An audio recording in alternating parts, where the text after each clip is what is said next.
Namaskar, this is Akhilesh Bhargav. Welcome to Tidbits on Business and Finance with me.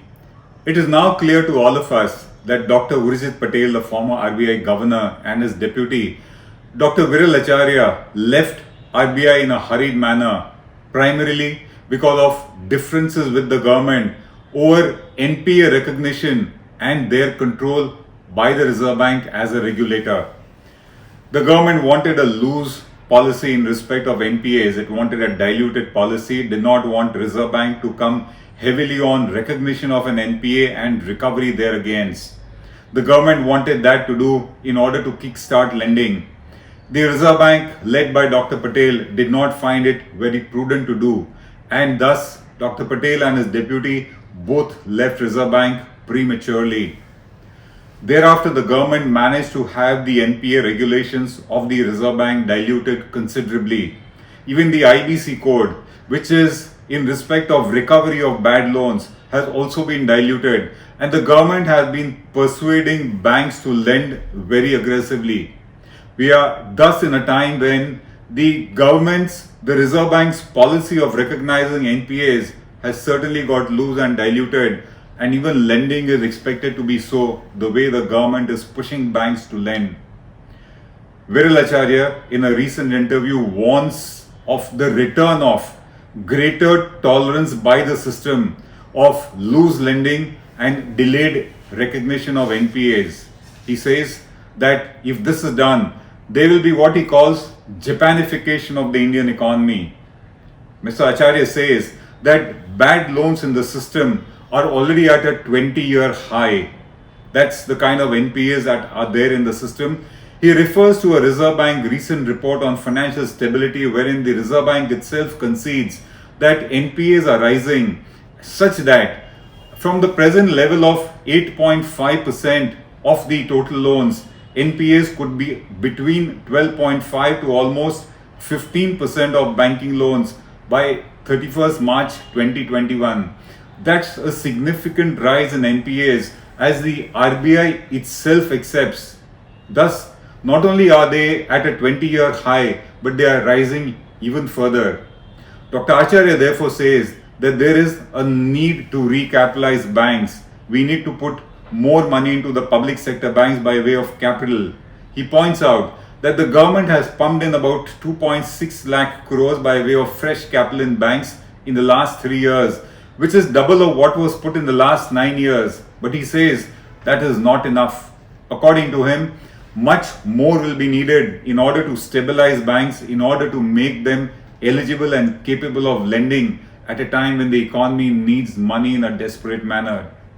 He further says that India needs to get its fiscal situation in order, and that, he says, can be done through big ticket investments, through privatization of banks, by boosting government expenditure and investment in healthcare and infrastructure, and by curtailing unwanted revenue expenditure of the government. Dr. Acharya further says that it is these measures that will help to balance India's fisc, and that he thinks is necessary in case we want to grow the way we can. He refers to that period of the Japanese economy from the 90s onwards, when its banks and financial institutions were weak. It crippled their lending activity, it crippled the economic growth and activity of Japan as a nation, such that it witnessed decades of subpar economic growth. Japan's economy, in what are called the lost decades, grew by a mere 1.3 to at the most 1.5% per year, which was considerably below its potential as experts saw it. This term Japanification, which Dr. Acharya refers to, has been a popular topic of discussion these days. The world is talking about a threat of Japanification of Europe and developed nations. This term Japanification in its original sense refers to what the Japanese economy went through for a couple of decades. The Japanese economy in those times witnessed low growth, despite the fact that inflation in Japan was low. Interest rates in Japan at that time were zero or even negative. The central bank was encouraging a very loose monetary policy, encouraging banks to lend, and all policy initiatives were geared towards growth. Despite that, Japan in those decades witnessed a sluggish economic performance. All the government support of the bank regulator there did not really see the light of the day. That is what is meant by Japanification as it is known. But Viral Acharya refers to Japanification of India as an era that can come because of loose regulation of banks, loose lending by the system, build-up of risky assets in the system such that NPAs balloon and banks are not able to support growth. India's growth, because of such Japanification as he refers, will suffer considerably. We think Dr. Acharya is right. Our growth has already been suffering because of an NPA unresolved backlog in the nation. The NPAs that got created in India from the time of the mid 2000s to about 2014 remain unresolved. And while those remain unresolved, more and more new ones are being built up into the system and they have thwarted India's growth. The banking system at the moment has not been able to resolve its NPA crisis. It has been defying any kind of a resolution, and because of that, banks are just not able to support the country's economic growth for sheer want of funds or now for sheer want of confidence. The Reserve Bank confirms this state of affairs. NPAs have been rising at a fast pace. The Reserve Bank's recent report says so. And if the policy of the government, of the Reserve Bank is not tightened enough and loose recognition of NPAs takes place or loose lending is permitted, then certainly India's growth will suffer. And that is what Viral Acharya means when he says Japanification of the Indian economy. We think that Dr. Viral Acharya's warning of loose lending practices by banks and loose regulations, diluted regulation of the Reserve Bank in order to regulate and control NPAs in the system, we think that this warning merits consideration. According to us, India has already witnessed a phase of Japanification. From the mid 2000s to 2014, because of reckless lending, India has witnessed a build-up of at least 10 to 15 lakh crores of NPAs in the system. While they remain unresolved, they have crippled the growth of the Indian economy. We have witnessed 13 consecutive quarters of declining GDP growth right up to March 2020. There is already a certain Japanification that took place if we go by Dr. Acharya's contention. There is a rapid build-up of NPAs that will happen further in case we do not heed to his warning.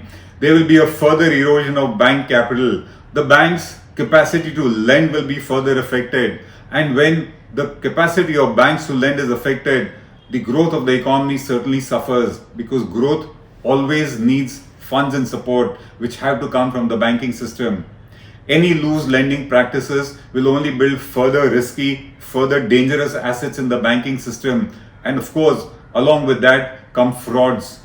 The Indian banking system has witnessed immense levels of frauds. They will only rise further in case lending practices remain loose and the Reserve Bank's control is not strong enough. When all this happens, fresh investment in the economy also suffers, and India has been witnessing that too. That's the Japanification of the economy that Dr. Viral Acharya refers to. We would want a different Japanification of India. If you go to Wikipedia, Japanification is referred to as a situation where a person finds good affinity with the Japanese culture, he finds affinity with Japanese philosophy and wants to assimilate it in his life. Adopting Japanese life, Japanese culture, Japanese values is what Japanification is as per Wikipedia. We would actually want that. We would want to build a nation of hard-working, honest citizens and enterprises in order to build a strong, prosperous India, just as the Japanese built Japan into that kind of an economy. This is Akhilesh Bhargav signing off till we meet again. Namaskar. Now be the first to know about the latest updates on our new news app. Go on your Android or iOS, search for HW News Network. Download our app, choose the language you prefer to get updates in, and be up to date with the latest news. If you like this video, please share it, and we would love to hear your comments in the comments section down here. Also, please do like our Facebook page and follow us on Twitter to get minute-to-minute news updates. For more such shows and videos, well, subscribe to our YouTube channel.